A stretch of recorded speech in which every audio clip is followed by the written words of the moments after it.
PodcastOne.com presents the Ask Women podcast. A place where two female comics and a professional wing girl get together to dissect the female mind. You don't know how I feel. And explain it to men in terms they can actually understand. Boobs. Now, here's the lovely ladies of Ask Women. Welcome to the Ask Women podcast, where you get real advice straight from the source. Women. All right, so I have myself, Marni, owner of the Wing Girl Method and coach and author of the book Get Inside Her, and the lovely, amazing, and talented and super funny, a little bit neurotic, Kristen Carney, and the voice of all men. This is Mo. There you go. I love it. And actually, we have a special guest on later in the second half of the show. It is Jason Capital, who is a fantastic dating coach. He is the new kid on the block in the dating coach community, and he is going to be giving us amazing expert advice on flirting. And he's a man. Exactly. It's going to be even because there's only two women today, so only ask two women questions. I would love to see a group of actually new kids on the block, like style dating coaches. They'd be like, now you're going to have a lot of dates in the 90s. Then it's going to fade out for a while. Then you're going to make a feeble attempt at like going on the Today Show and performing, and no one's going to listen to your new album. Does nobody listen to their new album? Because when I heard they were doing a concert, I was like, oh, I want to go. But I also didn't buy tickets, so probably... Are you talking about the New Kids on the Block? Yeah. They had like a concert where it was New Kids, Backstreet Boys, and maybe... that is the saddest therapy Boys to session I have ever heard of. I saw the New Kids on the Block on the Today Show, I think like a couple months ago, and they were so off-key that it was like... I understand if you come back and you're like trying, but it was so sad when the talent was no longer there. And it was almost like they were all looking at each other like, let's just get through this 30 seconds of this really off-key part. We're going to keep going. And it was just really uncomfortable. Wow. That's horrible. That's awful. They're getting old. I don't think it's easy to keep your talent at that age. No, probably not. They're the old kids on the cul-de-sac. That's like the new... That's the new term. So, yeah, actually, I wish I was watching them yesterday. I had a lazy day yesterday. Like halfway through the day, I'm like, I'm just going to watch TV and veg out. So I decided to go on Netflix and start watching some interesting films. And for some reason, The Secret popped up as something I might like based on my past things that I was watching. And I'd never seen The Secret before, but I'm sure you've heard of it. Oh, I've seen. I feel like the world has seen The Secret. I sort of stayed away from it. That's how I got this podcast. Exactly. You envisioned it and put it onto a vision board. Yep. So I envisioned Mo. Yeah, exactly. And then he came. I appeared. And then he came. Half naked. But that's a different show. That part's yet to come. I came many times. There you go. To the podcast. And I was watching it, and first, it's a horribly produced show. It's basically like, Indiana Jones. Like, I don't even know what I was watching. There was really no talking and just a bunch of like old flashes of people in dungeons discovering this secret. But I only watched it for 15 minutes because I kind of got sick of it after a while. But I really did like the message behind The Secret in that, the laws of attraction exist. Whatever you put out there, you get back tenfold. Yeah. And I wanted to talk a little bit about that with you guys, because I know that first impressions are extremely important. We've talked about it before, like first impressions of how we've met our significant others, but more so like how important it is to put out positive energy. So guys that you've met in the past who were negative, did that have an effect on how attracted you were to them? Well, I know for me, I've put out a lot of negative energy. I'm doing it right now. I can't speak specifically on that, actually, to be honest with you, but I can say that I don't get approached by guys a lot, and it's because of my energy. Because I have this energy of like, don't talk to me. And not that I'm unapproachable. I think I'm a pretty nice person, but I don't have the energy to deal with going through that experience. And so I know for me, the energy I'm putting out there actually exists, and I don't want to put it out there. A lot of the time I'm wondering why guys aren't talking to me. Yeah. And why my friends get talked to, and then I get called like the cock blocker, even though I'm not. And so I've wanted to change that energy, and you can change the energy. Absolutely. You can totally change. Well, actually, since you're talking about changing it, how do you want to go about changing it? And what advice could you give to people to change the energy they put out there? Well, I actually wish I had the term for whatever this is I'm going to be talking about, because I'm going to sound very unknowledgeable. But I had a therapist who was very into spirituality and stuff. And so she would ask, are you comfortable with talking about this at all? And at the beginning, I was like, absolutely not. This is like really awkward and uncomfortable. And I don't want to touch your hands while you say like a weird prayer when I get there because I already have enough anxiety. It's going to make it worse. Right. But eventually I loosened up, and she talked about the physical energy that people actually can sense and feel. It actually exists. So she had a couple, I guess you could say, experiments to show that it exists. One of them was she took 2 wire hangers, straightened them out. It just sounds like an abortion tool. Yeah. And killed the baby. Yes. So you straighten them out. She already had them straightened. And you flip one end about half an inch up, and the other end you flip half an inch down. And they're very flimsy kind of wire hangers. This sounds so bizarre, and I felt like it was so bizarre, but it was very interesting. You hold the 2 hangers at the person across from you. The person across from you is supposed to have a very, very overwhelming or powerful thought. And when they have that thought, the wire hangers actually open. Because of I know I sound like a kook. No, it doesn't sound like a kook. It sounds like Scientology. It does, but I am what telling are you. Trying you. to get us to get so into? she said to me, "Okay, close your eyes and in your mind sing the most moving song that you can sing, that you like or you know." And I love the song "Oh Holy Night" from Christmas because I love Christmas music, and I find the song very powerful because there's the part where this could be very, no pun intended, it's like fall on your knees, the part where it's like fall on your knees, and I'm not going to sing it. And I was in my head singing that as powerfully as I could, and the hangers literally swung open. I thought this was absurd. I'm like, okay, this lady's totally like twisting these to open them up. I did it to her. I'm telling you, the wire hangers opened when she was thinking powerful thoughts. Wow. And so I took that, and it really changed. I don't want to say changed my life because then I definitely sound Scientology.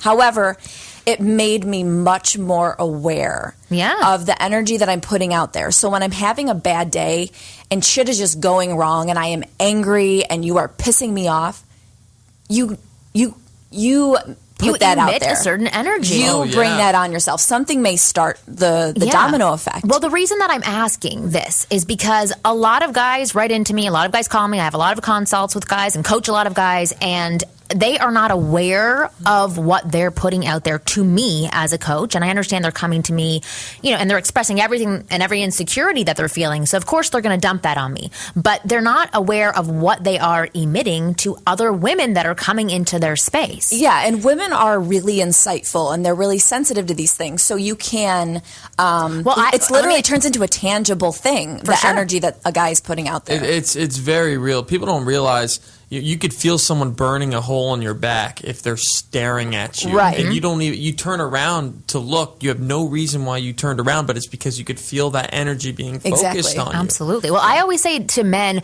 that women actually feel you. So when a man comes up to a woman, they literally cannot hear that first line that you say. So the first line doesn't actually matter. It's the way that you say it. So they're getting a feeling about you. And the more that you show who you are with your words, with your body language, with your voice tonality, because actually, communication is only 15% verbalization of the words that you use. The rest is body language and tonality and facial gestures. So it's not important about what you say. It's about how you say it. And I actually had a really good exercise that I was going to give to people in case this happens to be a thing for them or an issue, or they're not even sure if they are doing it. Because I gave it out 4 times this week to coaching clients that I have, and it's called reframing. So it's a simple way of catching your brain and the way that you think about yourself and the way that you express yourself to other individuals. So it requires you to first take notice of the things you're thinking and saying. And it's about giving things a positive spin rather than going into a negative hole. Because you are your own publicist. You are the one who is expressing who you are and the way that people should be treating you. So, for example, I had some guys yesterday who both of them said to me, I'm really horrible with women. My skills are awful. Anytime I go in for X, Y, and Z, it doesn't happen. I don't get the second date. And I was like, hold up, stop. Let's reframe that sentence, okay? Because you're on the phone with me now. We're doing coaching. Let's start reframing. So the positive spin on that sentence is, in the past, I haven't been very good with women, but right now I'm learning about how to be better. And I know that if I apply myself, things are going to change. So it's like simply just talking about yourself more nicely, if that's even a real phrase.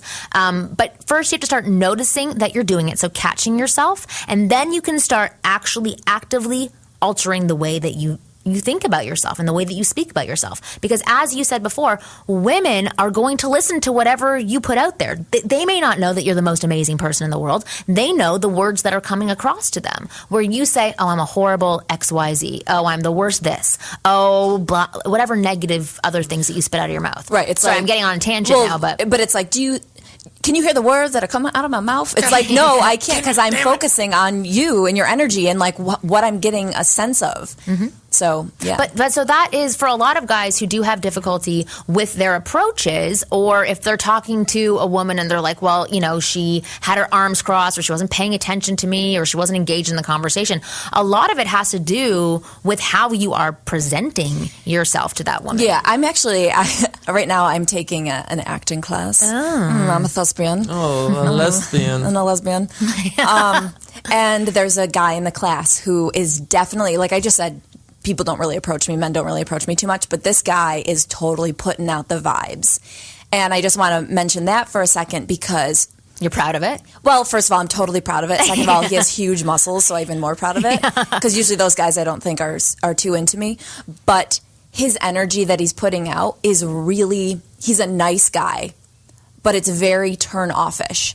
And the reason I say that is because he is way too assured that I am going to want to exchange this stuff going on right now. He's overconfident. Way overconfident. So the vibe that I'm getting is not.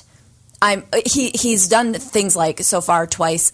Walked me to asked me to like where I've parked to make sure that like I'm not, because we get out really late at class. Like last night we got out at like creepy. Where 2. have you parked? No, well, like last night he goes, "Are you leaving?" Because we had a break, and I grabbed my keys from my car, and he's like, "Where are you going?" And first of all, he sat next to me, in the class, and I said, "I'm just running out to my car," and he's like, "Well, where are you parked?" And I was like, "Oh, right in front. Like, don't come with me," kind of thing. He walked me to my car the night before, or the class before, which was totally fine. But it's this, he's ripped, very handsome, sparkling white teeth, definitely uses tanner.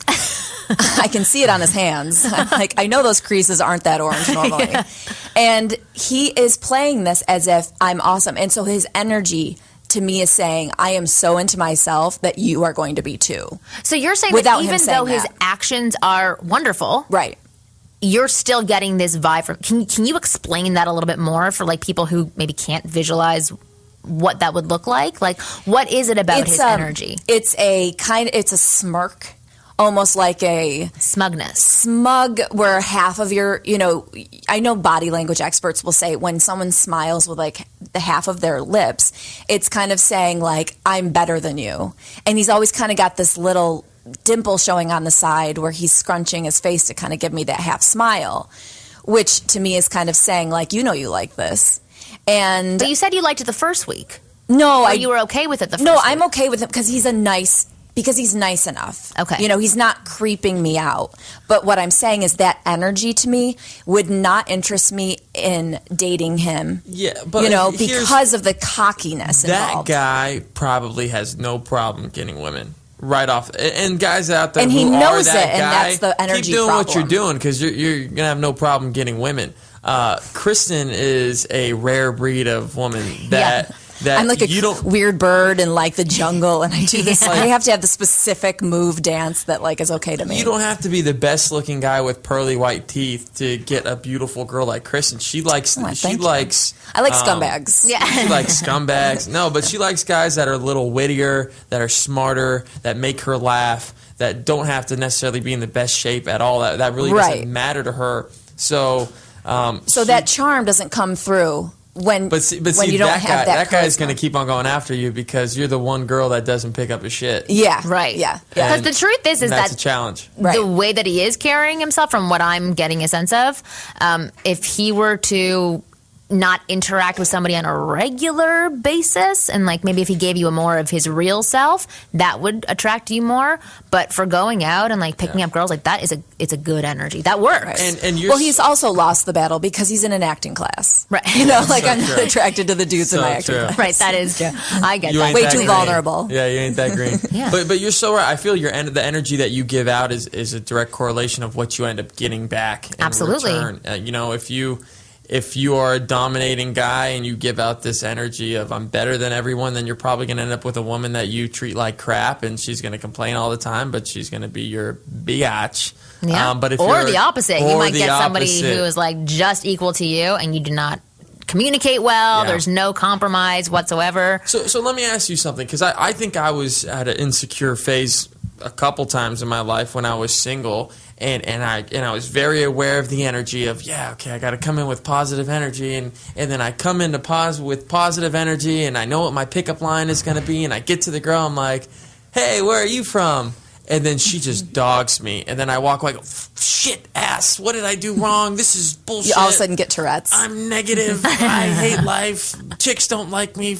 Well, then you don't really have confidence. You're kind of faking it a little bit. Exactly. But that's what I mentioned with the domino effect. One thing happens, and then you turn it into a whole world scenario of I'm bad, this is wrong, she sucks, I suck, this sucks. And then all of a sudden, not just that girl's getting the sense, but everyone around you is getting that sense. So all of a sudden it's going to feel like one day went wrong, then a week went wrong, and then 3 months went wrong because of the view you had on yourself that just, just, I don't know, spreads out, whatever the word emits, emulates, exactly. As a man, how do I shake that shit? Do I go after the low-hanging fruit because No, you I don't. know it's going to boost me up? You have to work harder at dealing with rejection. And it again, as I was saying, you have to be really present and start to take notice of your thoughts. So there's this one exercise that I give to people, and it's called the egg timer exercise, where you basically throw. Oh, that is my phone.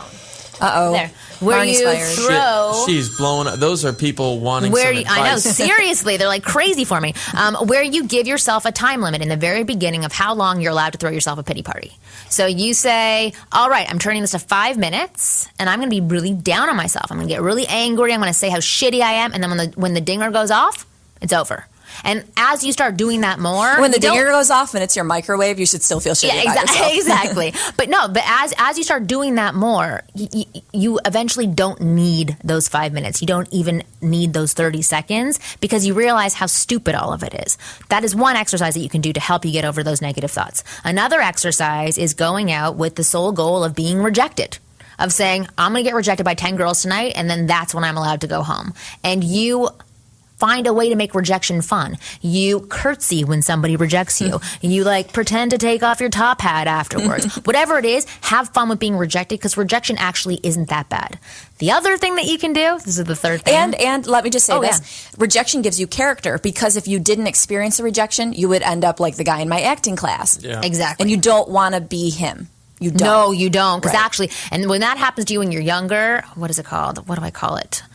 It's like hot boy syndrome, basically, when you've never had rejection before, and then it really freaking hurts later on down the road. Like the new kids on the block at the Staples Center, and no one buys tickets. When you've never had rejection, and it's like, oh god, at 28 you're dealing with your first rejection because girls suddenly want a personality now, and you don't have one. It's like girls who were cool in high school who are now fat. They're they're struggling. They didn't know this was going to happen to them. Exactly. Like every girl in high school, they didn't foresee it. Every girl in high school that had boobs has just gone downhill ever since. Yep. Yeah, I didn't have boobs until later. Mine came. I had bee bites. They were tiny, and then suddenly, amazing. But the other one is the reframing exercise, and it, again, all of this requires you to be really present in it, and it involves you doing work. It can take 1 month to 3 months. I say it takes 3 months to make a habit, 1 year to make something actually yours. But it's worthwhile doing so that you don't think down on yourself for the rest of your life.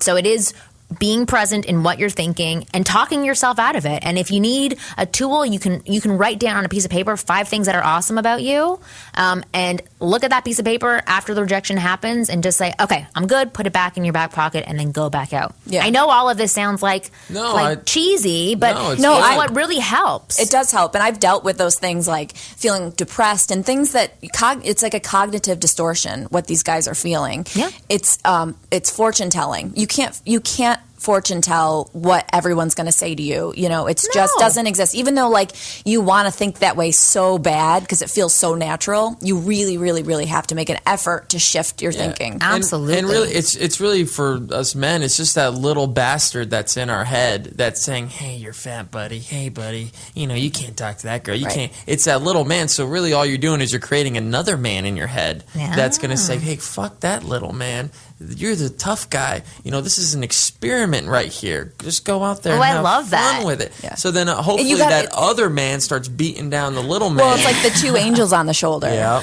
Well, I read this book when I actually, I'll be very revealing right now. I had reveal it. I had panic attacks 2 years ago. I'd never had them before, but I had been listening to so many people tell me their stuff, and I didn't have an outlet for myself. Wow. So, you know, taking on all of that negative energy that eventually turns into positive, even though it turns positive, it still is negative energy coming my way, and I wasn't getting rid of it some way. So I went to a life coach, and she gave me this book called How to Tame Your Gremlin, which was, I think it's, or Taming Your Gremlin, whatever it is. It's kind of like that little voice in your head. And the book talks about these gremlins that exist, and everybody has a gremlin, and most of us, you know, there's like 10 different types of gremlins that exist. So what you're supposed to do is put your brain to work at night and say, tomorrow morning I'm going to see the physical gremlin that lives inside my head. So I gave myself the assignment. The next morning I woke up brushing my teeth, and suddenly there's this little gremlin sitting on my sink. And have you ever seen Friends? Mm-hmm. Okay. The show? Yeah, the show. I've seen the movie Gremlins. Okay. Well, but on Friends, there's this woman named Estelle. She's Joey's agent, and she's disgusting. She smokes cigarettes. She goes, "Oh, you're such a loser." Yeah. That's what my gremlin looked like. Okay, with a weird gremlin face that was kind of funny. I'd want to be friends with her. I know, exactly. But the thing is that when I saw the physical appearance of this thing in my head, which is really trying to protect me like a parent, because it's like, don't do anything because you might get hurt. That's what it's doing. I looked at it and said, oh, this is what's there. Okay. And then you can pat it on the head, as stupid as that sounds, and say, all right, you're over there. I hear you. I know you're crazy. I'm not going to listen to you. So once you can actually like have a physical representation of what that looks like. Yeah. It's easier to control it. And I like Getting what you were saying. Schizophrenia is so helpful in life. Exactly. It really is. It's either we're going to create confident men or schizophrenics. Well, because when I've had my negative voice, I've had to, like in therapy, I've had to reveal, I've had to talk to my negative voice. So I've had to play two people, you know, and being crazy is better. Exactly. It helps. But I think that the point of this, to bring it back to, you know, Ask Women, is that the way that you represent yourself, especially as a man, if you have a negative energy and you're downing yourself and you're not taking a leadership role, that is very unattractive to women. We don't have confidence in you. We don't feel safe around you. We don't feel stability, which will definitely turn us off. And actually, we have a phone call that I want to get to in 1 minute, but I did want to talk about one more thing on this topic, because I have this blog on my website that talks about how to bring up sticky topics with women on dates, because that is an area sticky as well. Topics. I knew someone was going to call I know. Like something about Mary? Sticky topics. And the hair kind of situation? Exactly. I like those but topics. So for some guys, and they don't know how to bring up the fact they have kids or the fact they have a divorce, and everything we've said in the beginning of this show, really, the same is applied to that. It's the way that you represent your situation is the way that a woman's going to feel it. And so I tell this story about when I was dating, and I went on a date with this one guy who was like, I have to tell you something. I have a kid. And I was like, no, you have a child. It's the worst thing in the entire world. And like my head spinning in a million directions, because he phrased it to me so negatively. All I was thinking was negative thoughts. Yeah. So I was like, I don't want to see this guy again. He has a kid. It's horrible. He phrased it negatively And just by using the word child. I know, just child. Come in. But then I went on a date with another guy who, you know, was so proud of his child. And he's like, yeah, my daughter's amazing. We go to the park together. I have her this Saturday. We're going to go do this. And I was like, I am ready to be her adopted mother. I'd be like, I'll be the judge of how amazing she is. Exactly. But the energy that you put out there really dictates how another person perceives a situation, especially women. Women, we feel you. We absolutely feel you. And if you don't feel good, we do not want to be around you. It's like when women say you're creepy, there's that negative feeling around you. So what if a guy's like, hey, God, we're having so much fun and life is so good. I have herpes. Hey. I have this it's got like its own heartbeat. Like it's got such a big heart inside. It's so cool. It's just red. I don't know. Let me ask you. How would you respond to that I wouldn't one? respond because I don't have herpes. There you go. Lies. No. There you go. I would run. You would run. Well, that's like a whole other episode to bring up STDs and stuff. So let's save that for the next the next episode. But let's go to our calls because we have Todd. Right? Yeah, we got Todd. Let's bring in Todd here. Let's see what Todd called and left us a message. Yeah. So let's see what Todd had to say. My name is Todd, and I'm calling from Iowa. I just had a question. What's his name? Real quick, about the fundamentals of the whole thing, mating, dating. And can you just kind of address the situation of is it opposites attract or mostly do likes attract, do you think? And another thing I wanted to ask about is kind of like if you get hot and cold attitude from women, what's that mean? And I kind of read where that might mean that you're being used, but I just wonder what feedback you guys would have on that. First time caller, long time listener, like the work you guys do, and I think you should all get a show on Comedy Central. Thanks a lot for answering my questions. Todd, first of all, thank you for listening for a long time, for 4 weeks. 3 weeks? 3 weeks. 3 weeks. Thanks, Todd. I consider that a long time. It sometimes. is. That's Yeah. a big commitment right there. It is. And for the vote for having a show on Comedy Central. Totally. That's Yeah. definitely where we're headed next. Did for he say sure. he saw our show on Comedy Central, or is that what he wants said? us to have a show? On I think he wants a show. If he saw a show, then Yeah. he's a crazy person. Well, But if right. he- That I He can tell. wants one. And Oh, he Yeah. wants yeah, one. and you girls have to wear bikinis. Todd. Awesome. Find That's the what we're wearing contact. now, so it Amen. would work really well, especially Oh, you. yeah. There. So let's answer the question. So let's go to the second part first, where he's what was Hot it? and cold It was Hot hot and cold attitude. attitudes. Are you being used? Well, Kristen, let's hear what you have to say. Oh God, I give a hot and cold attitude sometimes, so I don't want to put myself down, but I don't think it's a great sign.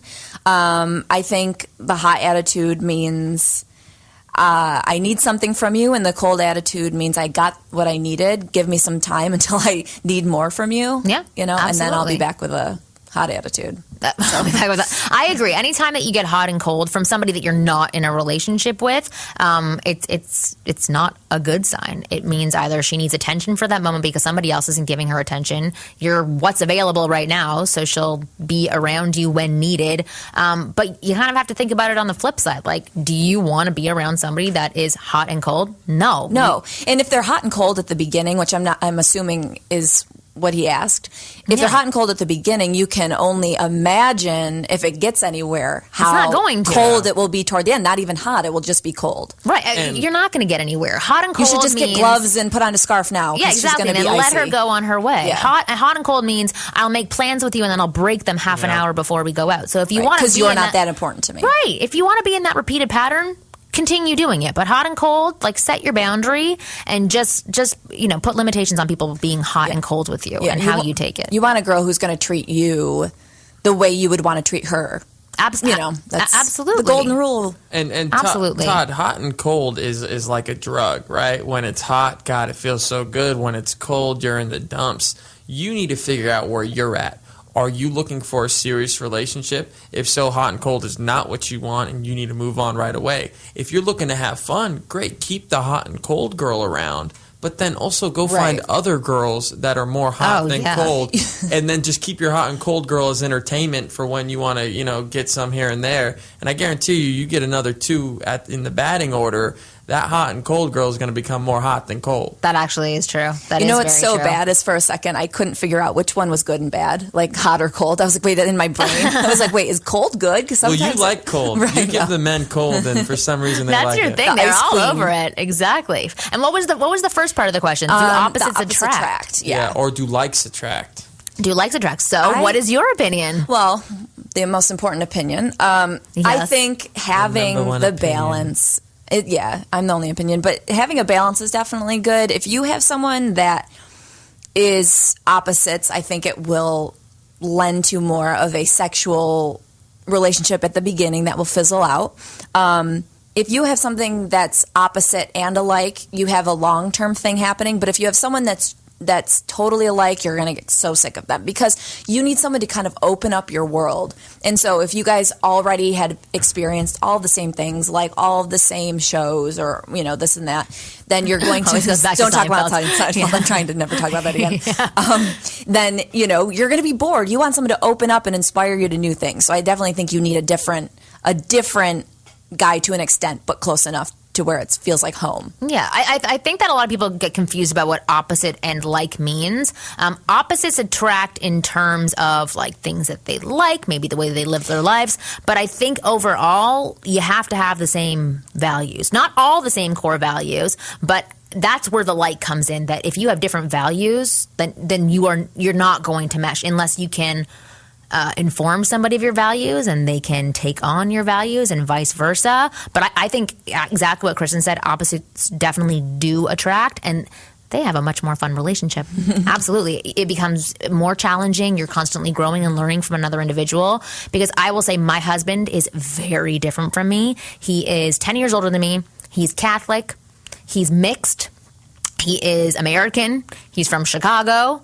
It's so many differences. Right. And it's been a lot for us to work with, but it makes it really interesting. And how about the core values when it comes to love and family and all those things? Before you get to core, I just want to say I'm really disappointed that you didn't the producer pull out Paula Abdul's song with the Straight Up Don't Tell Me? Which one? Yeah. Straight Up Not? Wait, no. Opposites attract. Yeah. Opposite. Okay, You know what? I haven't finished editing this yet. Okay. So throw it in there. It might be in there. It might make right now. Sorry. Go back to your core, your heart. And I think the core values are what's most important. Yeah. Me and my girl were definitely, I'd say, opposite in terms of how we live our lives. I totally agree with you. How we, how we deal with other people in our lives. We're totally different. But when it comes to the core values of love, of family, things that you need to build a foundation for the future on, you guys better be likes and be on the same page. Otherwise, those are huge red flags that are going to continually eat at a relationship. I couldn't agree more. Until it collapses. Yeah. Well, I'm going to give a plug for myself right now, but in one of my programs, How to Become a Man Women Want, I have an exercise about discovering your values, because as much as people say they know their values, I don't think that they really do, or they don't know what their core values are. So I have this really great exercise book. I'm giving out a lot of exercises today about how to discover your values and find out exactly what your core values are and what you believe in. Because I believe, and this is what I teach to all the men that I work with, the more that you know yourself, the better results you are going to get with everything, because then you know what you like, what you don't like, what your boundaries are, what your boundaries aren't, what you'll allow people to do, and you'll respect yourself the more that you get to know yourself and you're not wishy-washy about things. Because as I always say, you got to turn yourself on first before any woman will ever be turned on by you. So, and I think it's really important. All right. Well, we are going to go to a break now. I feel like a weird segue person. But we have an amazing guest on the show. Jason Capital is here with us, and we're going to talk about the flirting signs and how to flirt with women. We'll be right back.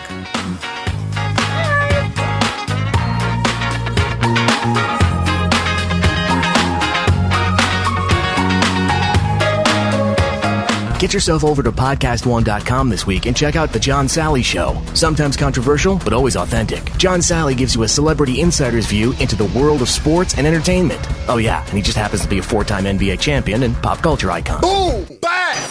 Make listening to your favorite podcasts easy. Download our app today at podcast1.com. You're listening to the Ask Women podcast, a Podcast One presentation. Boys have a penis, girls have a vagina. They do? Yes. Welcome back to the Ask Women podcast. We are here with the three of us. Yes, we're here. Yes, we're here. And then we have the awesome Jason Capital on our show. Also known as Jason Lowercase. I didn't get that joke before, but now I do. Sorry. Jason Lowercase is on the show.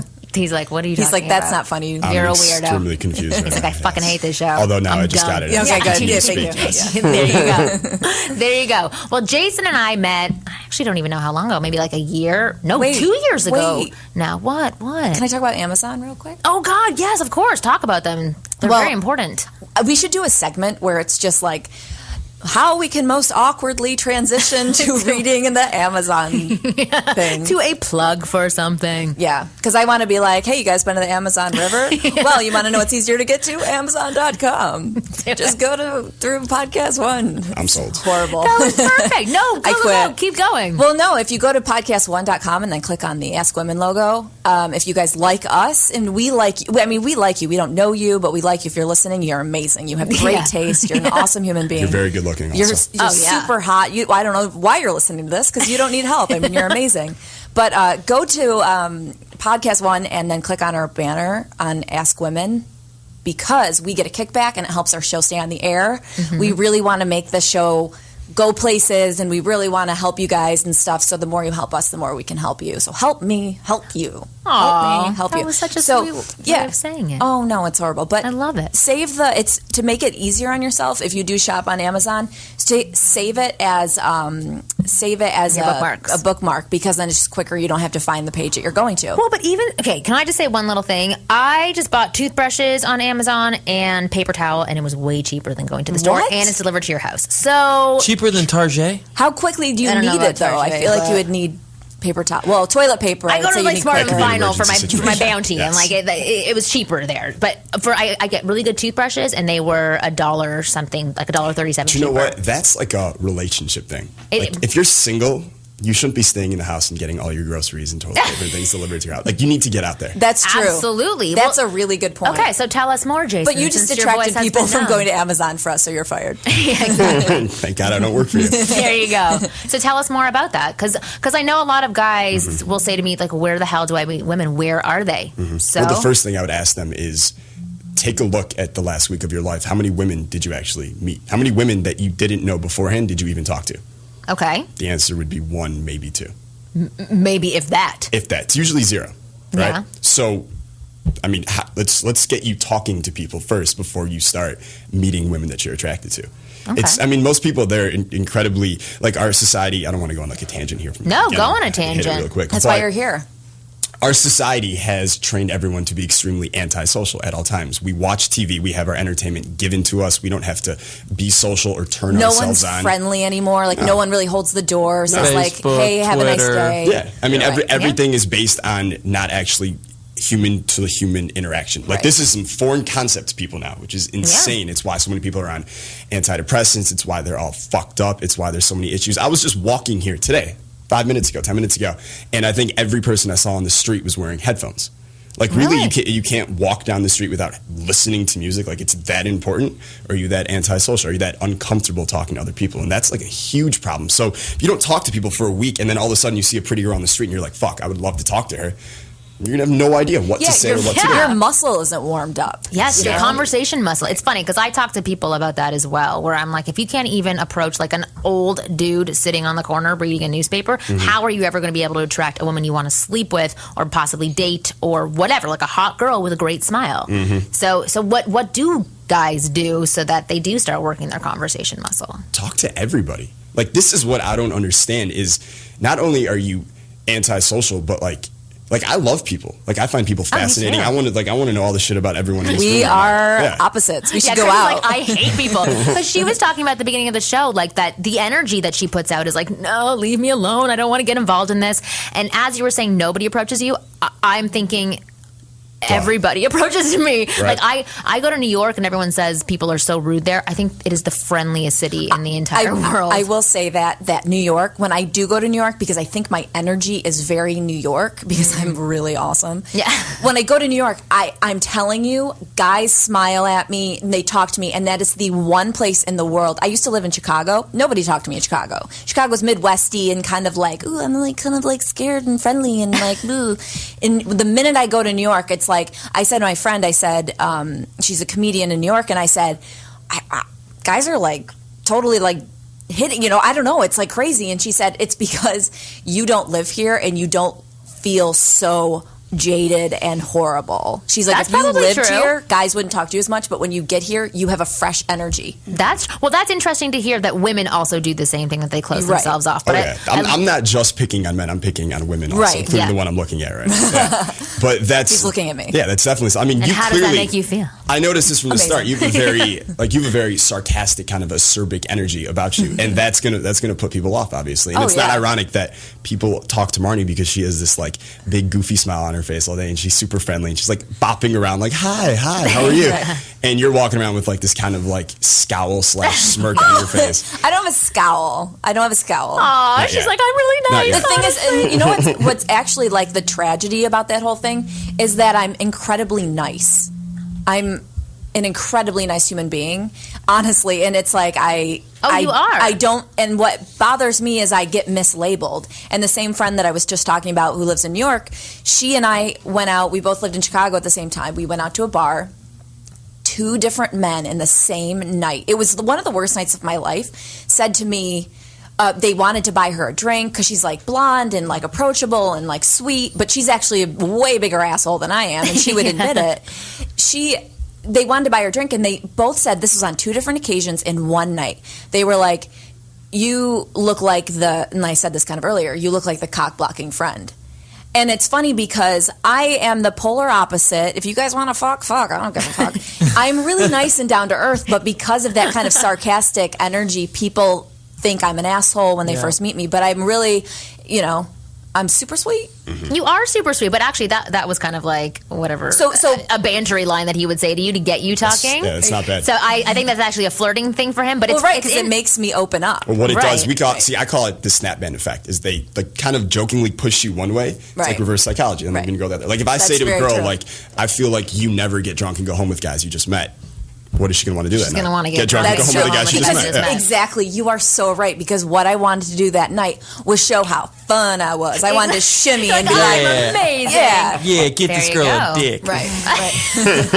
Well, actually, so Jason, tell us a little bit more about Loosen her up a little bit. About these things that you can say to women. Because a lot of women, like, maybe it is uncomfortable being out, or they are in a mood, or whatever it is. So I know that what you teach to guys is not about objectifying women or manipulating them, which is the main reason I asked you to come on today. But what you do is fun, exciting, and you get women to choose to be with you, to choose to go home with you, to choose to have sex with you, so to you don't choose rape to them. date with you. No, he's not a rapist. Not anymore. That was a phase. But he does everything authentically and by having fun and being open, and that's how he gets girls, and that's what he teaches. And that deep isn't bad either. So do it. Well, actually, I know we're jumping all over the place, but before we get into that, I want to know and be honest, and I'm going to put Kristen on the spot.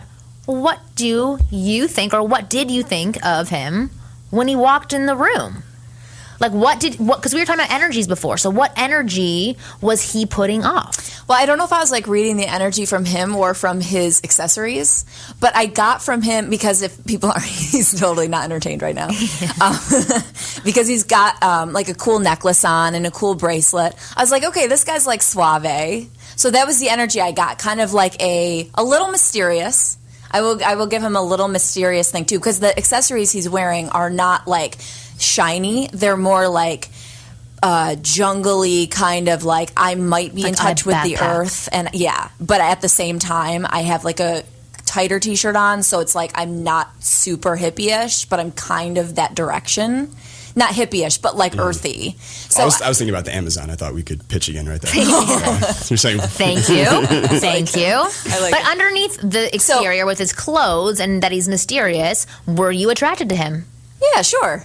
Because I can see that you are. Well, because we have a good banter. Yeah. Well, I like the banter because he can put in like what I give out. It's like what, that kind of bullshit fest back and forth. It's he can fun. match it. Yeah. And he's okay with it. Yes, he can match it and raise it a card. Or I don't play gamble, a $1. No, raise you a card. But that's what Jason was saying, those like little psychological challenging lines. The fact that, some guys look at a girl who's scowling and they're like, oh, don't approach her. But Jason goes up to them and says, like, what would you say? Well, the thing is, like, even a girl like this, generally speaking, like, and this isn't necessarily like unique to you, but a lot of girls are similar to you, especially in big cities like LA, New York. You're a unique little snowflake, and we love you. But a lot of guys make the mistake when they first talk to a girl is we call it, they try to go into this rapport seeking mode right away. Like they want to become friends first before they start to like spark that banter or that sexual attraction or that tension. Well, because they think they have to. they have it backwards. You want to go and you want to banter first. You want to have fun first. You want to be a little sarcastic, a little challenging, have some fun with it. Do that for a couple minutes and then look at her and be like, you know what? Like, you're actually kind of cool. Like, you can hang. Like, tell me more about you. Right. And then you can go into that kind of stuff. And that changes the whole thing. Like, if she met a guy who was just coming up to her and being like, you're really cool. Like, tell me about you. She'd be like, the fuck are you talking about? Right. Get away from me, creeper. Go kill yourself. Like, that's probably what you would be thinking. But if you have another guy who comes up to you and he's more indifferent and he's just having fun and he's kind of fucking with you and messing around and you guys start bantering and you start raising each other and that energy starts rising. Right. You do that for a couple minutes, all of a sudden you're like, okay, I'm interested in this guy and he's kind of like, this is cool. I could hang with this. Well, I'm going to interrupt you for a second. Mm-hmm. So if there was that energy for you as a woman, what does that do to you? Because I can feel it right now. Oh, I can feel it too. Exactly. But like, I'm totally entertained. But what? I know. No, man, I'm into that watching. I'm a watch. The watching thing. Like a creepy old man. But what does that do to you when a guy does that? Because you said the banter's nice, you're matching it. Like, explain. I want guys to hear how it feels, and then what it does to you. Well, what it does, I think, is it gives your brain something to be entertained by and deal with and figure out. Because when there's that mundaneness of just like, oh, hi, nice to meet you, your brain, it's like, you've said this before, Marni, like when we've talked about different like having meetings with people, when you do something to change the course of what's an expected scenario. Triggering the primal brain. Yeah, you trigger something in the brain that wakes it up and says like, this feels...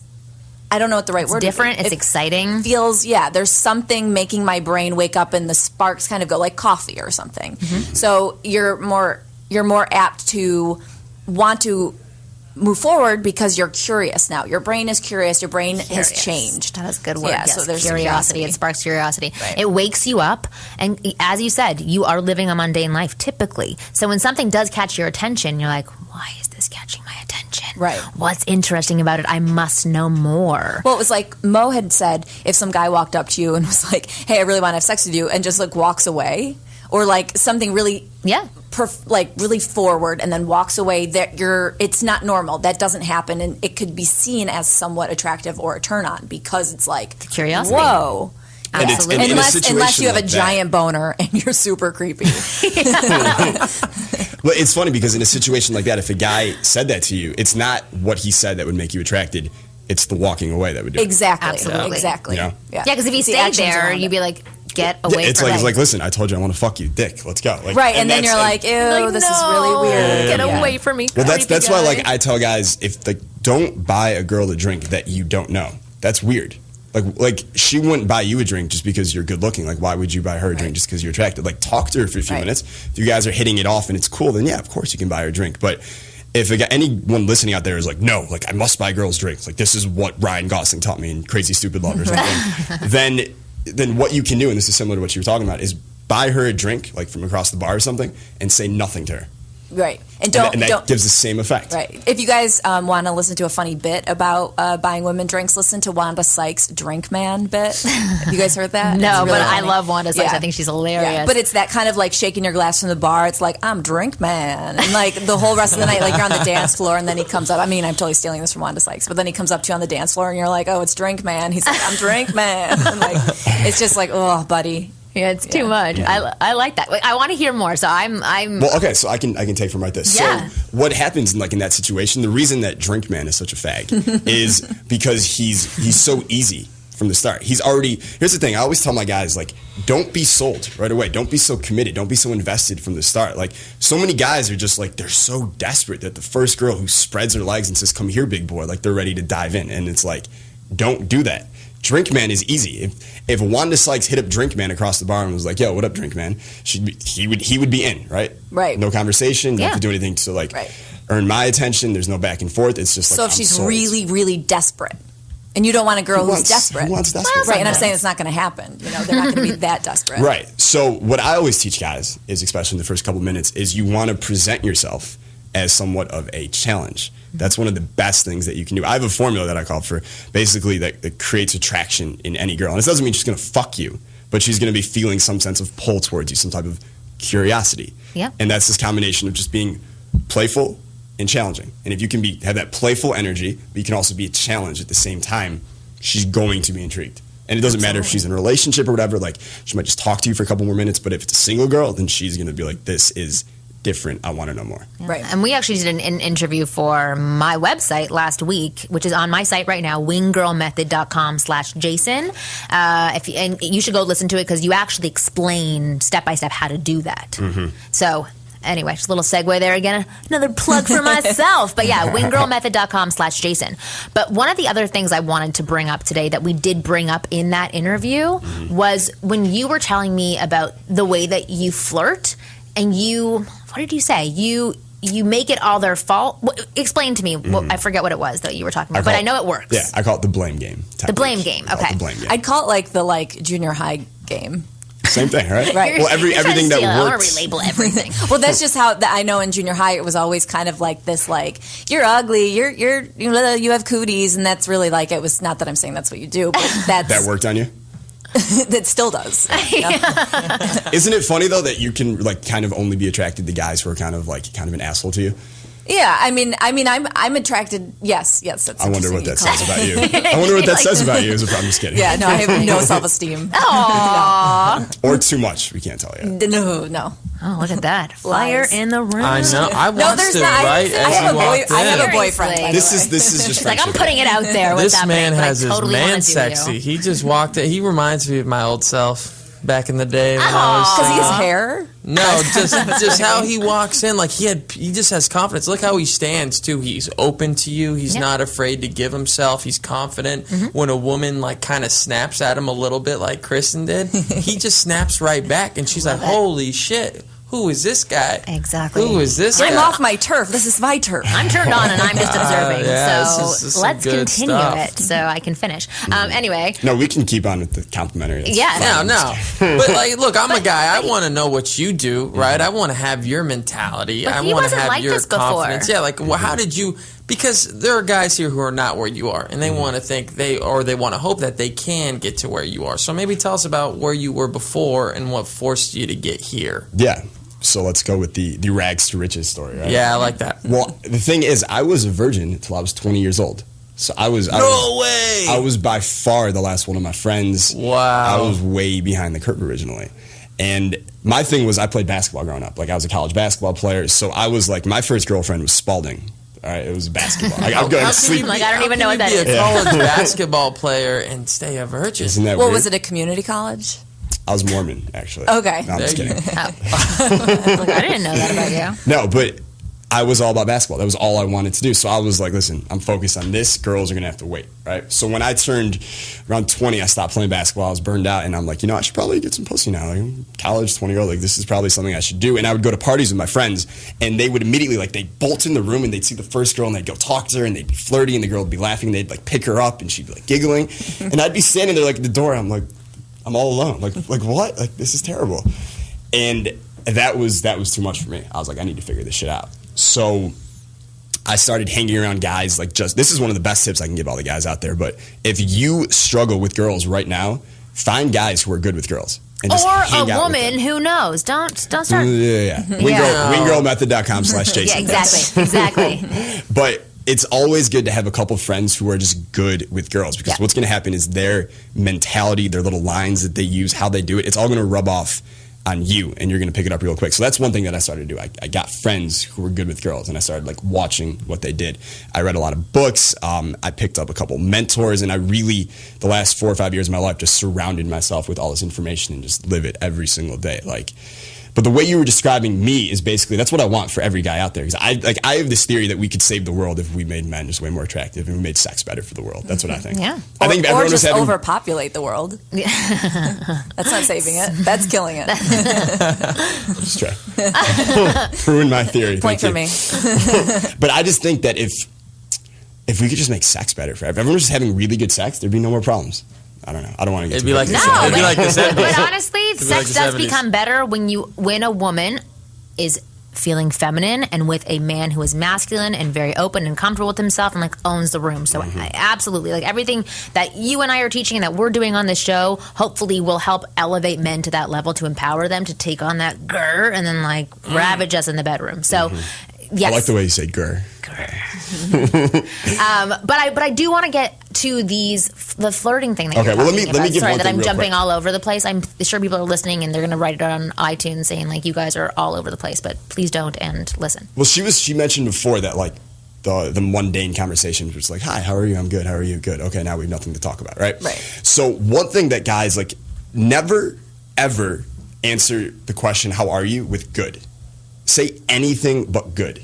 Okay, that is like a perfect. She literally just asked you a question, a girl you just met. That is a perfect opportunity for you to like reel her in and like hook her in and out, like get her curious, or like the thing you want to do is right when you meet that girl, you want to hit that different vibe. Everyone, for the most part, they communicate on this boring, mundane, tedious, predictable vibe. You want to come in there and have a totally different vibe, a good energy, be playful, be sarcastic, just be something to kind of hit her emotionally where she's like jolted and she's like, whoa, like that's different. So don't say good. Say I'm shy. Say I'm indecent. Say I'm feeling sexy. Say I'm really conflicted right now. Just say anything. Don't say I'm feeling sexy. You're like, that makes me so uncomfortable. Yeah. Say it. It works. It does. It does. It honestly does. If you own it, it does. Mm-hmm. But just say something that like... You have to look sexy, though. If you say it and you're like looking bad, I'd be like, ooh, this is awkward. Well, maybe that's, But look how it's you're not already looking at sparking sexy, a but you're conversation. like, Well, oh. exactly. He's talking about Right. getting your brain working. Right. So if somebody wasn't looking sexy, he's like, I'm feeling sexy. You'd be like, what? Like, no matter Right. what, that does catch your attention. So Right. it is a good thing to say, even if you're not looking sexy. True. It could be like Mark Zuckerberg and he's just like really like kind of shy, but he's just like... Well, he has billions of dollars. Right He now. always looks sexy. Come on. Awkward silence. I know. Well, I was going to enjoy it. I was Why'd you waiting guys for that. break it so quickly? I was He's like, it's looking the at me. radio. Tension. It can't be. So it's all about standing out then, just doing something outside of the norm. how can a girl feel attracted to you if she doesn't notice you? You know, the That's very, so true. very first thing the guy has to do is he has to stand out. Like, why do I wear so many bracelets on my wrist? Like, they each have a specific meaning and they've kind of added up over time, but I'm aware that that's one thing that makes me stand out instantly. Because most guys don't wear like 8 bracelets on their arm. So you got to stand out in some way, whether it's the way you dress, the way you carry yourself, the way you talk. Maybe you have these personality quirks. But like, if you do have those quirks, fucking own them and put them out there right away, because then she's going to notice that you are different. You know, it's so true. Like, I'll go out to bars and then, I'll notice chicks, hot chicks, whatever. But when a girl walks in with like a hat on, like a special kind of hat, either like a fedora or something, and she's looking sexy as shit, I'm automatically attracted to Me her. too. And I'm I like, look at her. who's that girl in the hat?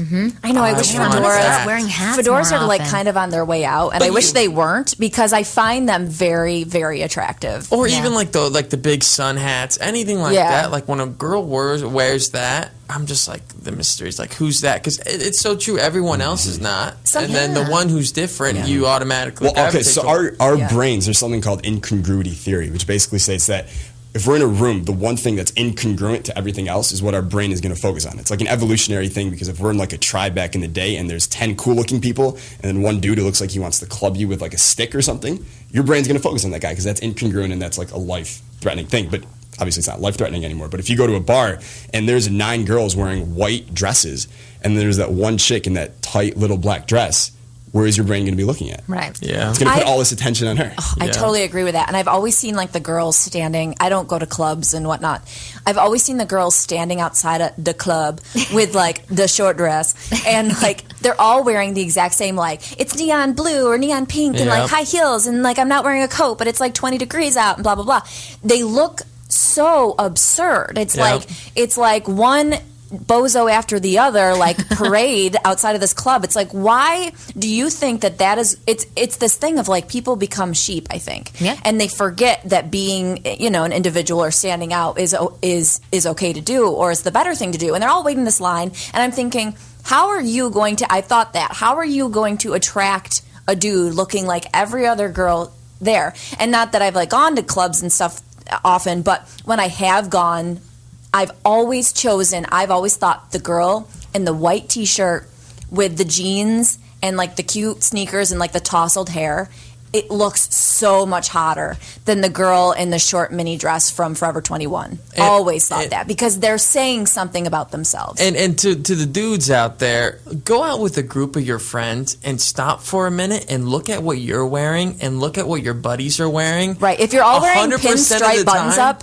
you're gonna be the girls in the short dresses. Yeah, and a lot of these guys, they're all wearing the same thing. And me, where I did my killing is I always dress differently than my guys. If my guys were wearing like jeans and a t-shirt, I was wearing boots and like a button-up shirt or something that just made me different than the group. And yeah, you'll get some flack from your boys, but that's just them hating because they know you're going to pull more than them. Right. Exactly. They wish they would have had the balls to stand out like you. And it says something about your personality too, because if you're just in line with everybody else, you're just like blah, blah, blah. And we're going to have that conversation that we were just saying like, oh, how are you? Good. I'm good.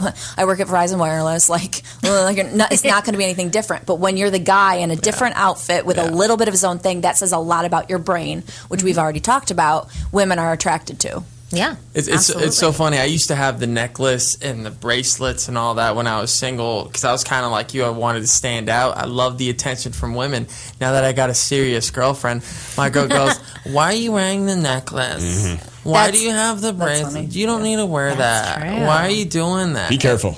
Don't let her tame you too much. Yeah, you know what? I fight it as much as I can. It's a fine balance, but she's a keeper, so I'm going to keep her around. But it is very true. I feel like some women try to now. They're like, we don't want any attractive But that's also why they thought you were so sexy to begin with. That's why they liked you in the first place. So if you stop doing the things that attracted her to you in the beginning, at some point she's going to lose that attraction. So Absolutely. Even though she might say she wants you to stop those things, deep down she probably doesn't. No, because it ruins it. It definitely ruins it. And that's a great thing you bring up right there. What's your take on women saying one thing but then meaning another thing?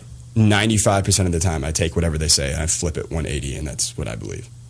Kind of. That was like half true. So like 40% of the time I do that 95% of the time. For everything? I'm not good at it. But are you saying for the like initial meeting or in a relationship? In a relationship, obviously, people are going to be a little bit more straightforward. But if I'm in a bar and I'm talking to a girl and she, like, I make some joke teasing her or something like that, and she says something like, you know, it's good you're making fun of me right now because I'm obviously not at all attracted to you or something like that. Like, obviously, if a girl says that, she's attracted to you, right? Oh, like 100%. you have to be aware of like the signs. And this is what me and Marni talked about in our interview last week, wingirlmethod.com/Jason, where we were talking a lot about that. Like, one of the things I like to do, and a lot of times if I'm in a room, is I just mute everybody. I don't know if more like other people can do it. I tell them to try it, but I certainly can do it where I just like shut everybody up and then I look at their body language. I look at their facial expressions. I look at what their feet are doing. I'm looking at all these things. And that's where we call those honest signals because we can lie with our mouth. We're really good at lying with our mouth. We live in LA, best liars in the world, right? So you got to look at like the body language and things like that. And that's where you're going to get your honest signals. That's where you're going to find out what she's really saying. So she might say something, but take this into account a lot more and put a lot more value on this than the words that are actually coming out of her mouth. Yeah. Like one thing you said is that the feet don't lie. It's like if her feet are pointing, and that's from the New Girl where I learned that too. But if her feet are pointing towards you, she's in. Exactly. Because she's not ready to run out the door. Right. Yeah. I mean, and everyone can probably attest to this. When you were younger, did your mom ever say to you, like if you were eating like crappy food at a friend's house and you made like some nasty face, she'd be like, hide your face, right? Like don't let them know that this woman can't cook for shit, right? So you were taught to lie with your face from a really young age. All of us were. We're all amazing at like masking shit up here. But we weren't taught to hide our feet. Our feet are honest. Our feet are like they're, you know, I was looking at the feet before when you guys were talking before, and I see certain people's feet like they. I was taught to hide them because they always smelled. Your feet. No, just kidding. That was a bad joke. So we know one of four in here is feet. But the feet don't lie. So like, it's funny because when you were like quiet, your feet were still. And then when you start talking, at some point, your feet started moving. Yeah. That's because you got excited because you were telling me you wanted to say, and your feet start moving. Like the feet don't lie. So when you're talking to a girl, if she's got one foot pointed away from you, when she's like this means she wants to go because she's she's ready to go. That won't lie. She might be pretending that she's like polite, whatever. But she wants to get the fuck out of there. However, on the other hand, she's got both feet planted towards you, or she's leaning in, or anything like that, and then read that. That's honest. That's so true because when I go to bars, I make it an effort to watch this happen, and I could always spot the people who are going to get along and maybe go home or take a relationship outside of that bar, and then the people who are looking to get out, and it really is the body language. You can totally tell, right? Yeah. Totally. And you don't have to study body language. This is intuitive shit that our genetics just know if we just listen to it. Yeah. And by the way, that's a great, if anyone's like in a bar and talking to a girl after a couple minutes and you don't know what to talk about, what he just mentioned is a great game to play with the girl. I love that. Go side by side. Okay, this is one of my favorite things to do is I'll talk to a girl and I'll say, all right, let's take a look around here.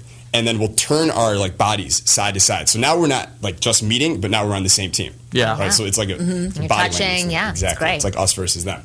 But now we're looking at the bar, and I'm like, okay, them two over there. Are they fucking? Are they dating? Do they hate each other? Like, what's the deal? And you start breaking these people down, and you just make up these funny random stories. Like, yeah, he met her at Walmart. She was buying toilet paper. He asked her if she had diarrhea. She said yes. He said that's disgusting, and then they laughed, and now they're dating. Like, you can make up these ridiculous funny stories about people, but it's like, it's playful. That's great. fun. That gives you an hour conversation with a woman. And if her feet aren't pointing your way at the end of that conversation, she's crazy. And then the best part is, at the end of it, you can say, all right, what do they think about us?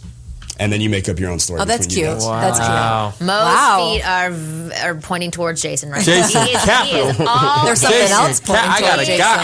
got a bromance going on with Jason. Seriously. Come on. Seriously. He's got 3 feet at Oh, Jason. but I feel like we have to start wrapping up now, and this is horrible because I want you to hear more from Jason. But honestly, we covered the thing we talked about in our interview, obviously, on our interview. So for people to go listen to it, go to wingirlmethod.com/Jason and listen to, I think it's like 40 minutes, whatever it is. It's a long, There's a lot of kick-ass information. Yeah, free Yeah, we went MP3, which is absolutely amazing, with kick-ass information that gives you step-by-step instructions on what to do, how to flirt, how to get girls, and how to make them come home with you and Make them want to come home with you. Exactly. Not force them to. Exactly.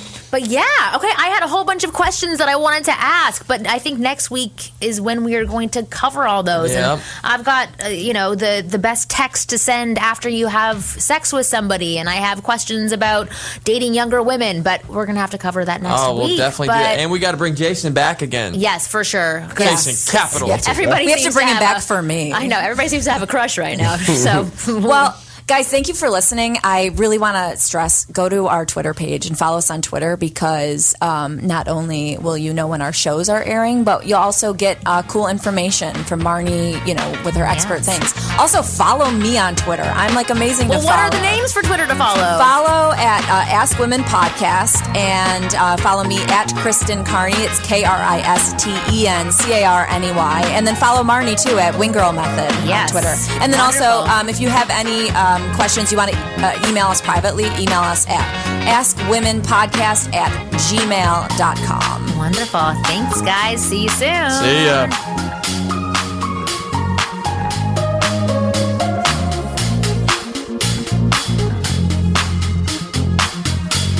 Thanks for listening to the Ask Women podcast. Go to podcastone.com next week for a brand new show.